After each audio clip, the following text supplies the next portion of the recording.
With Mancala, it can be seen as developing alongside that of agriculture, or at least proto-agriculture, for the sowing of seeds is a key element to the game. And since the earth was used in the game's early development, early agriculture can be seen with the game. On top of this, when a pit is cleared of its seeds, it can be compared to that of harvesting crops. But with most versions of Mancala, only a single plot, seen with the clearing of a single pit, is harvested. With that said, there are times where one can harvest more than a single plot at a time, reducing the time and effort one needs to put in order to reap the benefits. It's just a question of how to go about achieving this multiple harvest. Greetings and welcome to Checkpoint Gaming, Mancala. With this episode, we'll be going over Hawalis. With Hawalis, it is played upon a 4x7 grid, it comes with 56 pieces, and the board side that each player controls consists of 2 rows. With these rows, they consist of the outer row and the inner row, where the outer row is found right in front of the player, while the inner row is the next row upon the board.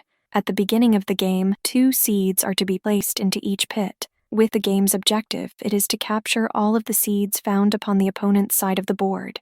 On their turn, each player is to sow their seeds, which is done in the following manner. Taking all of the seeds found within one of their pits that possess at least 2 seeds, the active player is to engage in sowing in a counterclockwise direction, starting with the pit found next to the pit that the player pulled from. When sowing, only a single seed is to be sown in each subsequent pit along the 2 rows found on their side of the board. With the last seed that is sown, if it's into an occupied pit, then the player is to take all the seeds found in said pit, including the seed that was just sown, and continue the sowing process. If the last sown seed lands within an empty pit, then the player's turn comes to an end. But if this given pit is located within the player's inner row, and the pit found next to it in the opponent's inner row is in possession of seeds, then the player is to capture all of the seeds found in their opponent's pit, removing them from the game.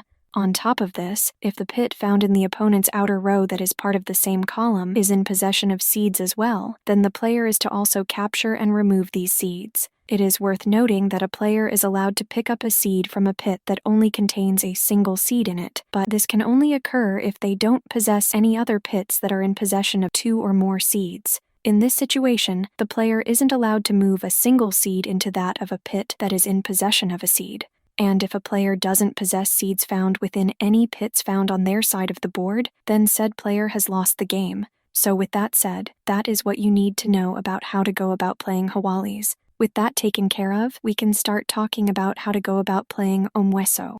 If you like this episode, feel free to give it a like. And if you want to stay up to date on any future episodes we upload, go ahead and subscribe. You can also support us on Patreon for as little as $1 a month at patreon.com/checkpointgaming. See you in the next episode and happy gaming.